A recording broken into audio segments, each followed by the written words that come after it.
Dear students, good morning all of you. आप सभी का सर्वोदय पब्लिक स्कूल की ऑनलाइन क्लासेस में स्वागत है। प्यारे बच्चों, अपन पढ़ रहे थे पंचायती राज व्यवस्था के संबंध में 74वें संविधान संशोधन के बारे में, अर्थात नगरीय स्थानीय स्वशासन के संबंध में। और इस नगरीय स्थानीय स्वशासन को भी त्रिस्तरीय बनाया गया है, जिसके अंतर्गत नगर पालिका, नगर परिषद और नगर निगम है। जो कि अपन पिछली कक्षा में नगर पालिका के संबंध में पढ़ चुके हैं कि 20,000 से अधिक व 1 लाख तक की जनसंख्या पर नगर पालिका का गठन किया जाता है। और आज की कक्षा में जो अपन पढ़ेंगे वह पढ़ेंगे नगर परिषद के संबंध में। जो नगरीय स्थानीय स्वशासन की दूसरे स्तर की जो संस्था है वह है नगर परिषद। इस नगर परिषद का जो गठन किया गया है वह किया गया है 1 लाख से अधिक 1 लाख से अधिक जनसंख्या और 5 लाख तक की अधिकतम जनसंख्या, 5 लाख तक की जनसंख्या पर नगरीय स्थानीय स्वशासन में नगर परिषद का गठन किया गया है। यह आपको ध्यान में रखना है।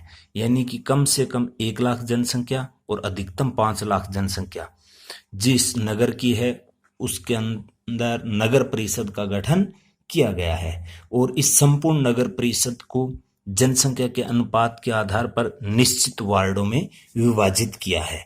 यानी जनसंख्या के अनुपात में निश्चित वार्ड में इस नगर परिषद को विभाजित कर दिया जाता है। और प्रत्येक वार्ड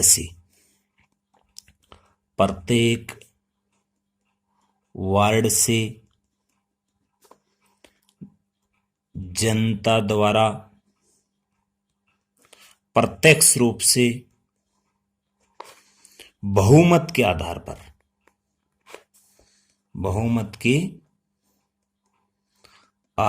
पर गुप्त मत प्रणाली के द्वारा या उसके तहत गुप्त मत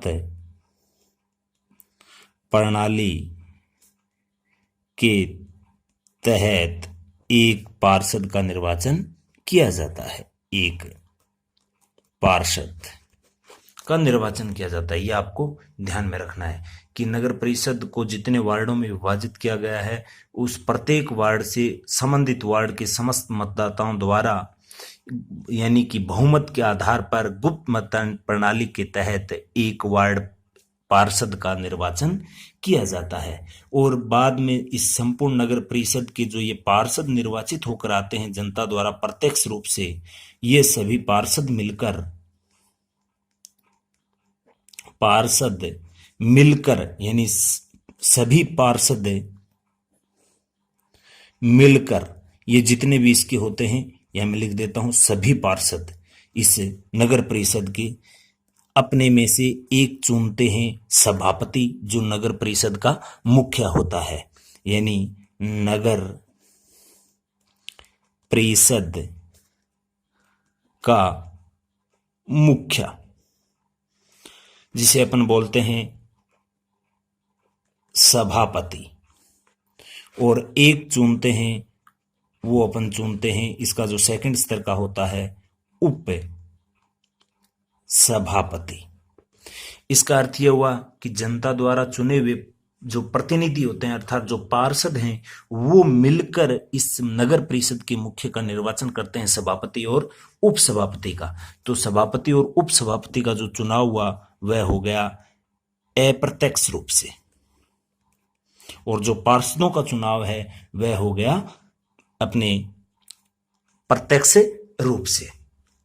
और इस नगर परिषद का अगर जो कार्यकाल है निश्चित है वह है 5 वर्ष के लिए। इससे पहले भी ये विघटित हो सकती है। पहले अगर विघटित हो जाती है, किसी कारणवश इसको भंग कर दिया जाता है, तो नए चुनाव हैं वो 6 माह के अंदर अंदर होने आवश्यक होते हैं। और जो इस प्रकार से जब विघटन की स्थिति के बाद दोबारा से चुनाव होते हैं तो शेष अवधि के लिए ही चुनाव होते हैं, न कि संपूर्ण 5 वर्ष के कार्यकाल के लिए। जैसे इस नगर परिषद के पदाधिकारी को नियुक्त हुए 2 वर्ष हो गए हैं, उसके बाद किसी कारणवश यह पद खाली हो जाता है तो आगे जो भी पदाधिकारी बनता है वो न कि 5 वर्ष के लिए बनता है, बल्कि जो शेष अवधि रहती है उसके लिए उसकी निर्वाचन किया जाता है। इसके बाद में जो नगरीय स्थानीय स्वशासन की जो सबसे बड़ी इकाई है वह है नगर निगम। जो तीसरी इकाई है नगर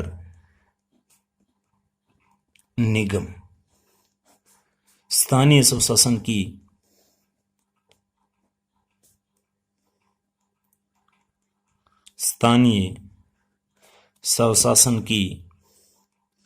सबसे बड़ी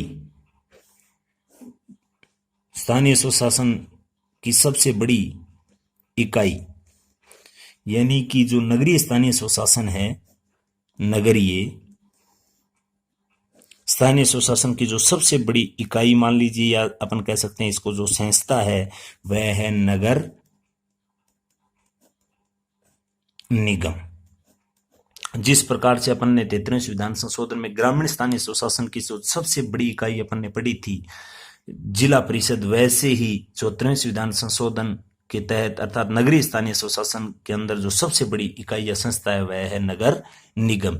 और जिस प्रकार से पंचायती राज में सबसे छोटी इकाई थी वह ग्राम पंचायत थी, वैसे ही नगरीय स्थानीय स्वशासन की जो सबसे छोटी इकाई है वह है नगर पालिका।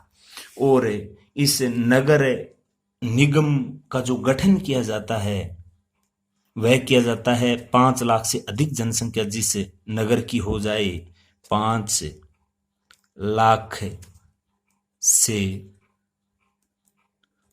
अधिक जनसंख्या पर नगर निगम का गठन किया जाता है। और इस नगर निगम को भी एक निश्चित जनसंख्या के अनुपात में वार्डों में विभाजित कर दिया जाता है और इस प्रत्येक वार्ड से पार्षद चुन कर आते हैं और इन पार्षदों का चुनाव होता है संबंधित वार्ड के समस्त मतदाता। वही सेम प्रक्रिया जिस प्रकार से अपन ने नगर परिषद के जो वार्ड पार्षदों को चुना था वही सेम प्रोसेस है। गुप्त मतदान प्रणाली के आधार पर बहुमत द्वारा इनका प्रत्यक्ष रूप से चुनाव किया जाता है, यानी प्रत्यक्ष रूप से इन पार्षदों का चुनाव होता है। यह आपको ध्यान में रखना है। और ये सभी पार्षद, इस नगर निगम के सभी पार्षद मिलकर इस नगर निगम के मुखिया, जो कि जिसे अपन बोलते हैं महापौर का निर्वाचन करते हैं और एक करते हैं उप महापौर का। और इस महापौर और उप महापौर का जो निर्वाचन है वह कौन करते हैं? पार्षद। और पार्षदों का चुनाव होता है वो जनता द्वारा प्रत्यक्ष रूप से होता है। और महापौर और उप महापौर का चुनाव है वह जनता द्वारा चुने हुए प्रतिनिधि करते हैं। इसका अर्थ यह होगा इनका चुनाव होता है वह होता है अप्रत्यक्ष रूप से। और आपको ये भी ध्यान में रखना है इसका भी जो चुनाव किया जाता है वह 5 वर्ष के लिए किया जाता है। इसका कहने का अर्थ यह हो गया इसका भी जो कार्यकाल है वह 5 वर्ष है। इसे भी समय से पूर्व भंग या निरस्त किया जा सकता है और किसी भी कारणवश ये भंग या निरस्त या हो जाती है तो उसके बाद 6 महीने के अंदर अंदर नए चुनाव होने आवश्यक होते हैं। और जो नए चुनाव होते हैं वह नए की 5 वर्ष के लिए होते हैं। जो शेष अवधि बची हुई होती है उसके लिए इसका निर्वाचन किया जाता है। वही सेम स्थिति जैसे महापौर को बने हुए 2 वर्ष हो गए उसके बाद उसका पद खाली हो जाता है या उसको इस नगर निगम को भंग कर दिया जाता है तो शेष अवधि के लिए ही चुनाव होंगे, न कि 5 वर्ष के लिए। जो इस प्रकार की स्थिति में जो भी पदाधिकारी बनेगा वो संपूर्ण 5 वर्ष के लिए न बनकर जो शेष अवधि शेष रहती है उसी के लिए वो पद पर बनेगा। ये आपको ध्यान में रखना है। और जो नगर निगम की जो बैठक है वह 3 माह में एक बार होनी आवश्यक है। यह आपको ध्यान में रखना है। और इसी के साथ मैं आपको बता देता हूं, जो नगर पालिका और जो नगर परिषद है उसकी बैठक है वह 1 माह में नगर पालिका व नगर परिषद की बैठक 1 माह में 1 बार होनी आवश्यक है। यह आपको ध्यान में रखना है। यानी कि जो नगर निगम है उसकी बैठक तो होनी चाहिए, नगर निगम की बैठक वह तो होती है 3 माह में कम से कम 1 बार, और नगर पालिका और नगर परिषद की जो बैठक है वह होती है कम से कम 1 महीने में 1 बार। यह आपको ध्यान में रखना है। और इसी के साथ मैं आपको सामान्य जानकारी के लिए बता देता हूं, वर्तमान में जो राजस्थान के अंदर नगर निगमों की संख्या है वह 7 है। राजस्थान में जो अपने संभाग हैं वो सभी के सभी नगर निगम के अंदर आते हैं, जो आप अच्छे से जानते भी होंगे, जैसे जयपुर, जोधपुर, बीकानेर, कोटा, उदयपुर, भरतपुर, अजमेर। ये सब के सब जो इसमें शामिल होते हैं ये पूरे के पूरे इस अपने नगर निगम के अंदर शामिल किए गए हैं, सातों के सातों राजस्थान के लिए। ये भी आपको ध्यान में रखना है आपकी सामान्य जानकारी के लिए। और ये जो नगरीय प्रशासन है वो एक राज्य सूची का विषय है, ये भी आपको ध्यान में रखना है। जो नगरीय प्रशासन है जो 74वें संविधान संशोधन अधिनियम के तहत इसे लागू किया गया था, नगरीय स्थानीय प्रशासन, यह राज्य सूची का विषय है जो एक स्वायत्त शासन के नियंत्रण में आता है। और जो ये नगर निगम का मुखिया होता है महापौर, उसको शपथ कमिश्नर दिलाता है तथा अपना त्याग पत्र यह संभागीय आयुक्त को देता है। अब मैं आपको एक महत्वपूर्ण बात बता रहा हूं, इन जो पदाधिकारी होते हैं नगरीय स्थानीय स्वशासन को, उसको हटाने की प्रोसेस जो आपको ध्यान से देखनी है और समझनी है, जो इंपॉर्टेंट है, पूछी भी जा सकती है। हटाने की प्रक्रिया, जो ये प्रमुख पदाधिकारी होते हैं नगरीय स्थानीय स्वशासन में, उनको हटाने की प्रोसेस, ये आपको ध्यान में रखनी है। तो ये नगरीय अधिनियम में संशोधन के अंतर्गत एक प्रावधान किया गया था राइट टू रिकॉल का, वो आपको ध्यान में रखना है। नगरीय या नगर ये स्थानीय स्वशासन के जो पदाधिकारी होते हैं, नगरीय स्थानीय स्वशासन के पदाधिकारियों को हटाने की जो प्रोसेस है, उसके अंतर्गत एक प्रावधान आया था नगर पालिका अधिनियम में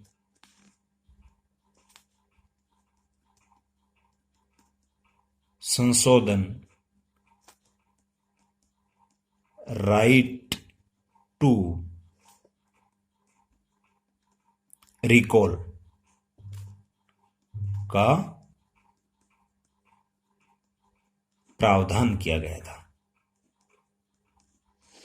ये क्या था मैं आपको बताता हूं। जो राज्य की जो विधानसभा है उसने 22 मार्च 2011 को नगर पालिका अधिनियम में एक संशोधन अधिनियम पारित किया था, जिसमें यह प्रावधान किया कि शहरी निकाय जितने भी हैं, चाहे वो नगर पालिका हो या नगर परिषद हो या नगर निगम हो, इन सभी के जो प्रमुख होते हैं उनके हटाने की प्रोसेस के संबंध में, अर्थात मैं यहां लिख देता हूं शहरी निकाय। शहरी निकाय में आ गया जैसे नगर पालिका,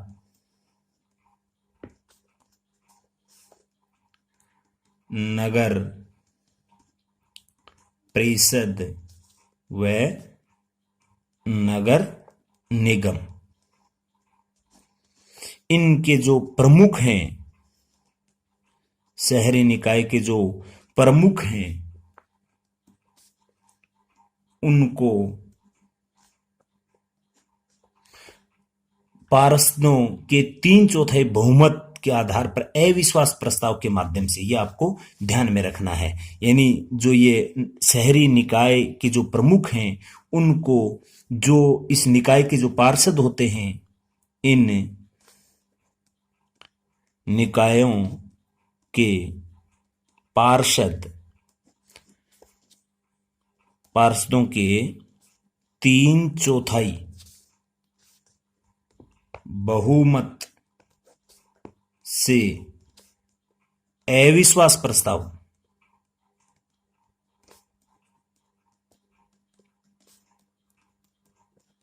पारित कर इन्हें के बाद में एक नई प्रोसेस और है इसके अंतर्गत, यानी इन पार्षदों के बहुमत से अविश्वास प्रस्ताव को पारित करने के बाद में, यानी ये प्रस्ताव के पारित करने के समर्थन में मतदान होता है, और उस मतदान होने के बाद इस प्रमुख के लिए जनमत संग्रह करवाया जाता है। इस अविश्वास प्रस्ताव के संबंध में जनमत